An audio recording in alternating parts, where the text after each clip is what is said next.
Hey, how's it going today, guys? This is Brandon, one half of the Football Frame of Mind podcast.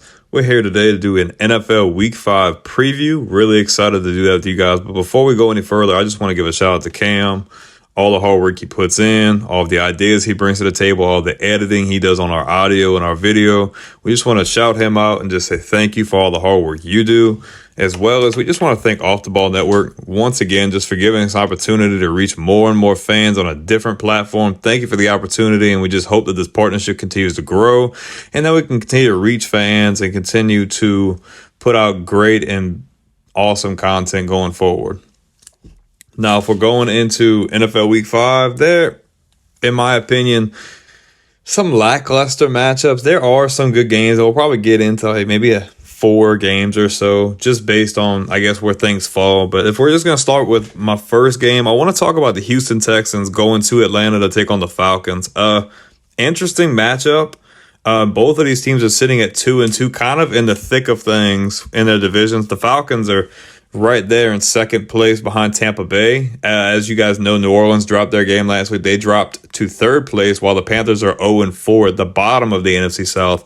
And then if we check out the Houston Texans, man, they are in the thick of things in the AFC South, man. All 4 of these teams are sitting at 2-2. I want to say Houston might be sitting in second, if I'm not mistaken. But if we're just looking at it from a matchup perspective, both talented teams, both have really good players on each team. Man, I'm going to go back to Houston again, man. I'm really high on the Texans. I really like what CJ Stroud has been doing. I love his development. I like how he's poised, the throws he's making, man. He was pro ready from even his last year at Ohio State, man. And I know he's had a lot of doubters, but I think he's been playing really well.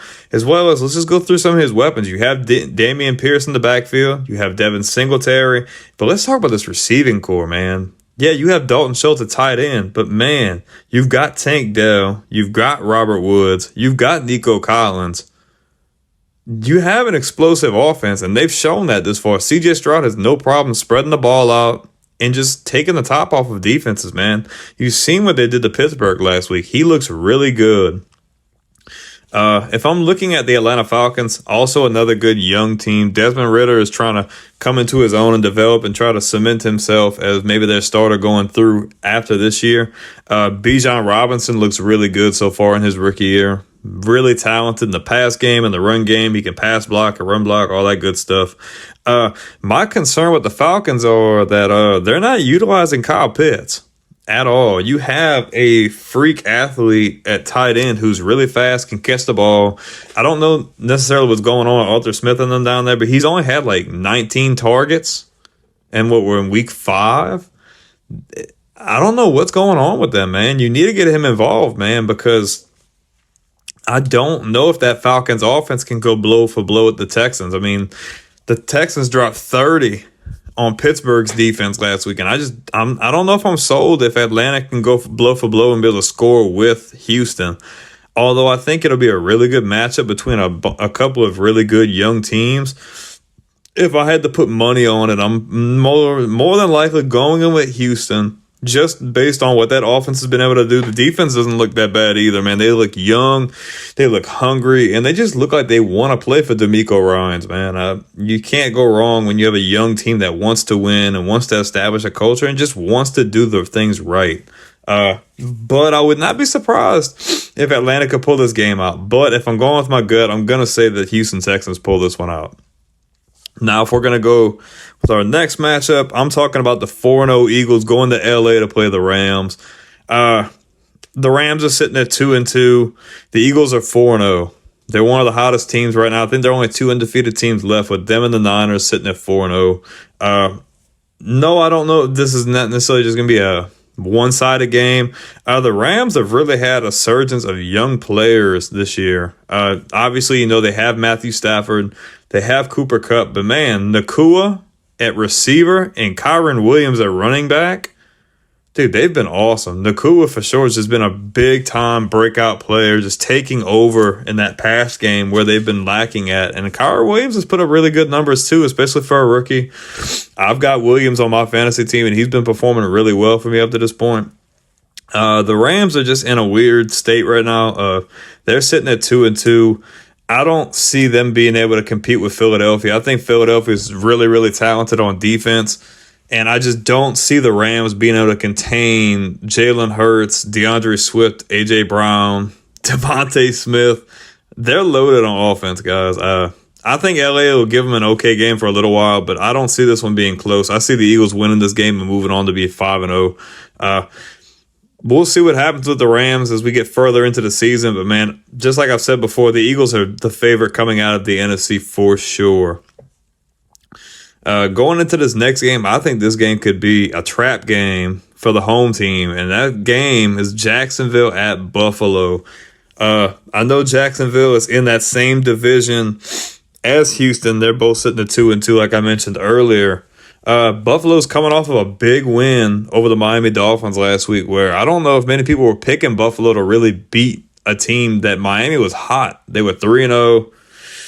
Looking really good, dropping 70 points on Denver. And I think it's a good matchup. I mean, dude, Jacksonville, people don't realize Jacksonville's got weapons. They have Trevor Lawrence at quarterback. You have ETN in the backfield.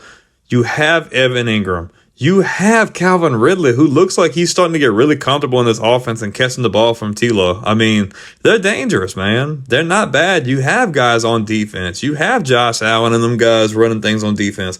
I mean, I think they're a lot better than what their record is.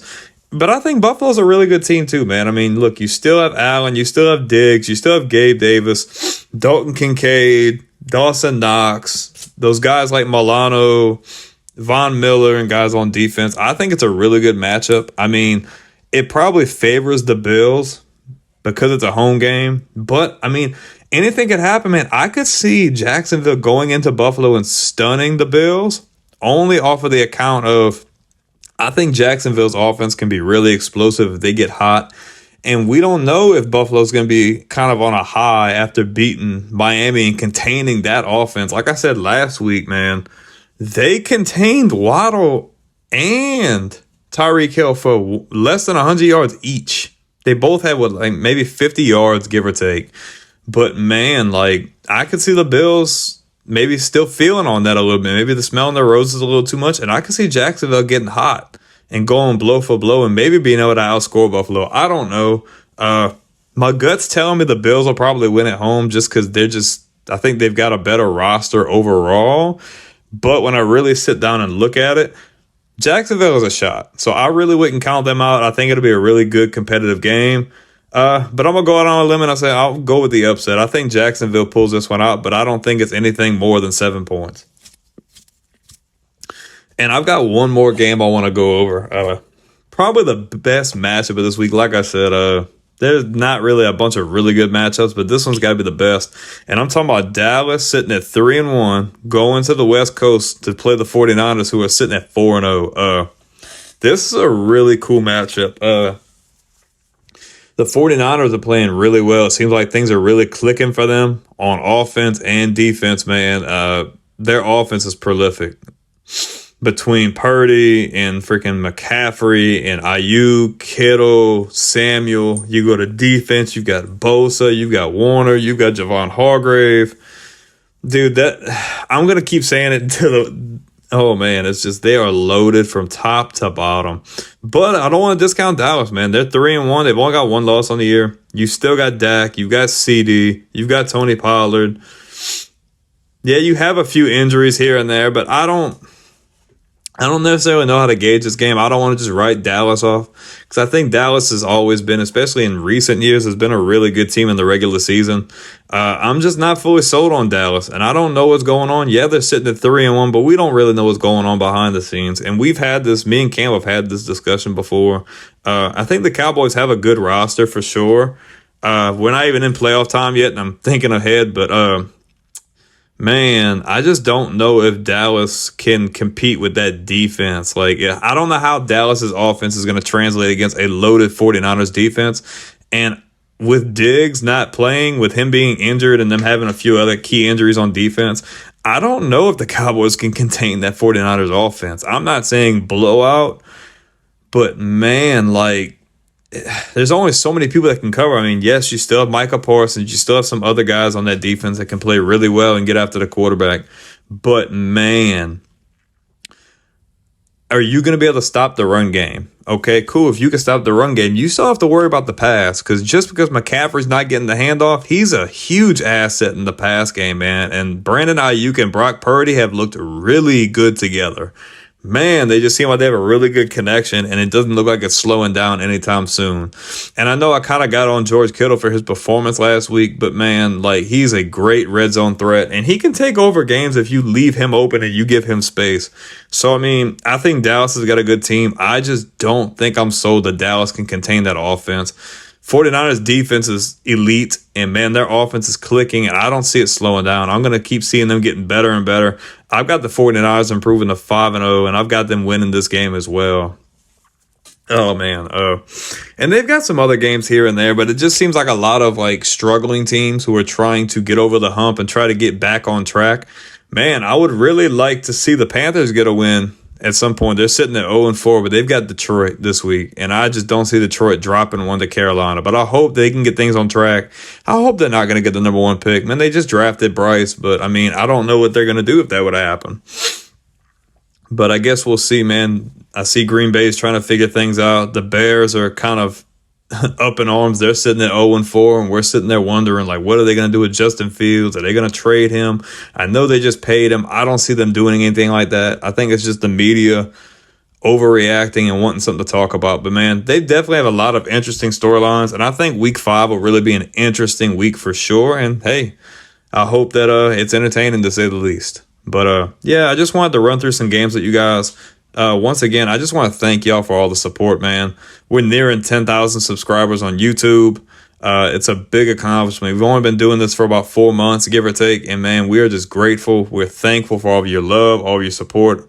Man, we just thank y'all for subscribing, liking the stuff, man. Like, the support has been awesome, especially from Off the Ball Network, giving us another door to be able to access more fans, give us an opportunity to make even better content, talk about more football and all these crazy different topics. If you guys aren't that familiar, maybe y'all are new, man, go check out the channel. Drop a subscription, man, because, I mean, we've got NFL content, up-to-date NFL content. We've got up-to-date college content. You can go back and watch all of our preseason predictions, us breaking down each and every NFL division, as well as us breaking down three or four of the main major college conferences as well. We have a what if series that we've been working on pretty good. We have a bunch of top 5, I think a couple top 10 segments as well. And like I said last time I got on here, we're going to be starting a new open discussion series, pretty much where we pick important topics or maybe controversial topics, or maybe we want to talk about things from the past or things to look forward to the future, and we just sit down and discuss and we figure out each other's perspective. And I think it'll be a really good opportunity for you guys to jump in and really leave us some feedback, give us some topics to talk about, tell us where you guys think we should be thinking of, all these cool and awesome things, man. It's going to be a really fun ride. So if you haven't already, make sure you subscribe, like, comment the video, and make sure to hit that bell notification so you don't miss a beat. Once again, thank you guys for all the love and support. Thanks for Off the Ball Network, and thanks for Cam for all his amazing work. This is Brandon with the Football Frame of Mind podcast, signing off.